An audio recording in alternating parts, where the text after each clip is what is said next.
Son of Bihar कहे जाने वाले मनीष कश्यप के भाई को एक बार फिर से झारखंड पुलिस ने गिरफ्तार कर लिया है। और आखिर उनकी गिरफ्तारी क्यों हुई है, आखिर पुलिस को लाठी चार्ज करने की नौबत क्यों आ गई, पुलिस ने आंसू गैस के गोले भी छोड़े हैं लाठी चार्ज के बाद भीड़ को भगाने के लिए और भगदड़ मच गई। आपको बताते चले कि दरअसल सिर्फ और सिर्फ लाठी चार्ज और आंसू गैस के गोले ही नहीं छोड़े गए हैं, बल्कि राम भक्तों पर भी लाठियां बरसाई गई है। और आखिर पूरा मामला क्या है, आखिर सन ऑफ बिहार कहे जाने वाले मनीष कश्यप के भाई को झारखंड पुलिस ने क्यों गिरफ्तार कर लिया है, आखिर पूरी खबर क्या है, पूरी खबर इस 4 से 5 मिनट की रिपोर्ट में हम आपको बताने जा रहे हैं।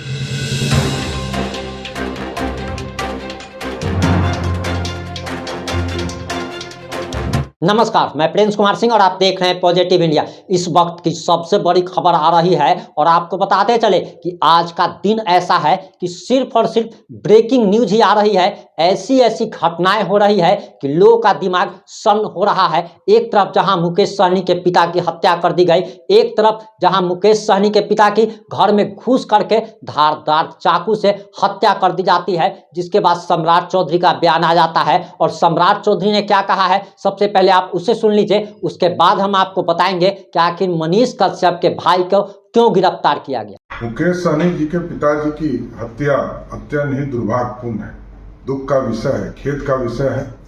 लेकिन मैं सरकार की तरफ से जरूर स्पष्ट करना चाहता हूं कि शीघ्र कार्रवाई किया जाएगा और जो भी दोषी होंगे इसके तुरंत इनको सलाखों के अंदर डालने का काम किया जाएगा। सरकार पूरी तरह मुस्तैदी से मुकेश सहनी जी के परिवार के साथ खड़ा है और शीघ्र से शीघ्र कार्रवाई की जाएगी। मुकेश सहनी जी के पिताजी की हत्या अपने आप में दुखद विषय हम लोगों के लिए।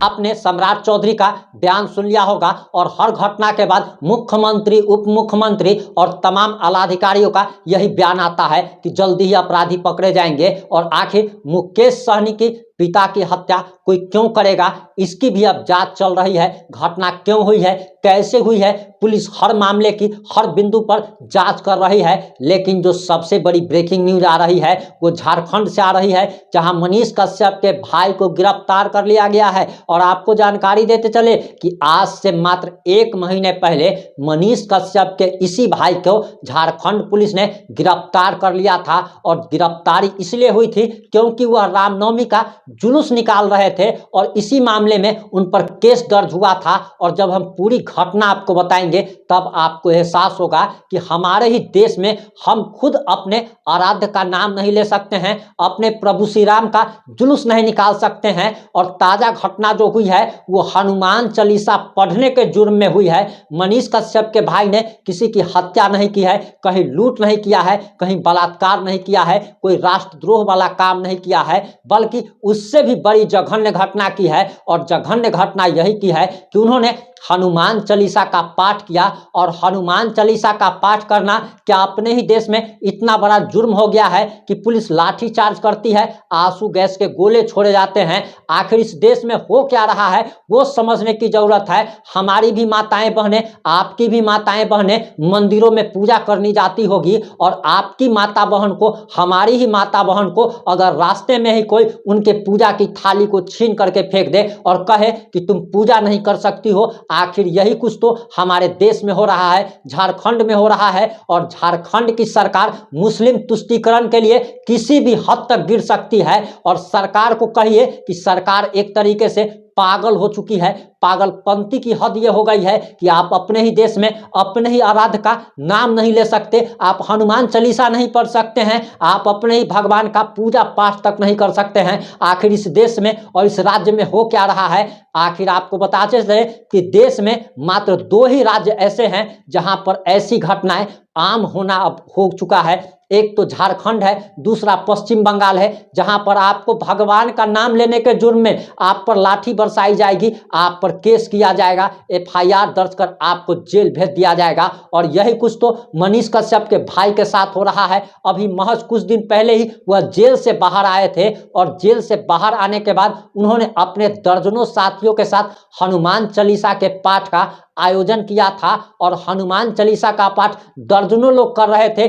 वहां पर पुलिस पहुंच जाती है और कहती है कि मुस्लिमों की भावना, एक विशेष धर्म की भावना इससे आहत हो रही है। तो अब सबसे बड़ा सवाल ये उठता है कि सुबह सुबह 5 बजे जो अजान दिया जाता है और दिन भर में जो 4 बार अजान दिया जाता है, क्या इससे हिंदुओं की भावना आहत नहीं होती? क्या अपने भगवान का नाम लेना इतना देश में गुनाह हो गया है? और जब ये लोग हनुमान चालीसा का पाठ कर रहे थे तब पुलिस पहुंचती है, कहती है कि एक धर्म विशेष की भावना आहत हो रही है, आप यहाँ पर हनुमान चालीसा का पाठ नहीं कर सकते हैं। और जब यह लोग हनुमान चालीसा का पाठ करने पर अड़े हुए रहते हैं तब इन लोगों से जबरदस्ती की जाती है। जबरदस्ती के बाद लाठी चार्ज की जाती है और लाठियां बरसाई जाती है, राम भक्तों पर बरसाई जाती है, आंसू गैस के गोले छोड़े जाते हैं। यानी कि अगर आप भगवान का नाम लेंगे तो पुलिस आकर के कहेगी कि आप भगवान का नाम नहीं लीजिए। हेमंत सोरेन की सरकार कहेगी कि आप भगवान का नाम नहीं लीजिए। हेमंत सोरेन जी को ये नहीं पता, उनको भी एक दिन भगवान के पास ही जाना है और जब भी वह भगवान के पास जाएंगे तो एक ही नारा गूंजेगा कि राम नाम सत्य है, राम नाम सत्य है। शायद हेमंत सोरेन जी अपने जात को भूल चुके हैं, अपने धर्म को भूल चुके हैं और वोट बैंक के लिए ये लोग किसी भी हद तक गिर सकते हैं, किसी भी हद तक जा सकते हैं। जरा सोचने की बात है कि अपने ही देश में हनुमान चालीसा का पाठ करने पर ऐसा जघन्य हो जाता है। क्या ये जघन्य अपराध आपको लगता है? आप जो भी सोचते हैं, जैसा भी सोचते हैं, अपनी प्रतिक्रिया जरूर दीजिएगा। और सिर्फ मनीष कश्यप के भाई इंजीनियर अमन कुमार की ही गिरफ्तारी नहीं हुई है, बल्कि आपको बताते चले कि उनके साथ दर्जनों राम भक्तों की भी गिरफ्तारी हुई है। और बताया जा रहा, अमन कुमार के समर्थकों का कहना है, मनीष कश्यप के समर्थकों का कहना है कि झारखंड के बड़कागांव विधानसभा के विधायक जो हैं अंबा प्रसाद हैं और ये वोट बैंक के लिए पुलिस इनके इशारों पर काम कर रही है। डीएसपी महोदय बड़कागांव विधायक अंबा प्रसाद के इशारों पर काम कर रहे हैं और सरकार के इशारों पर ही ऐसा सब कुछ हो रहा है। इसी देश में आपको बताते चले कि मुहर्रम के जुलूस के दौरान फिलिस्तीन का झंडा लहराया जाता है, पाकिस्तान का झंडा लहराया जाता है, लेकिन उन पर कोई भी कार्रवाई नहीं होती। आखिर सरकार किस हद तक गिर रही है?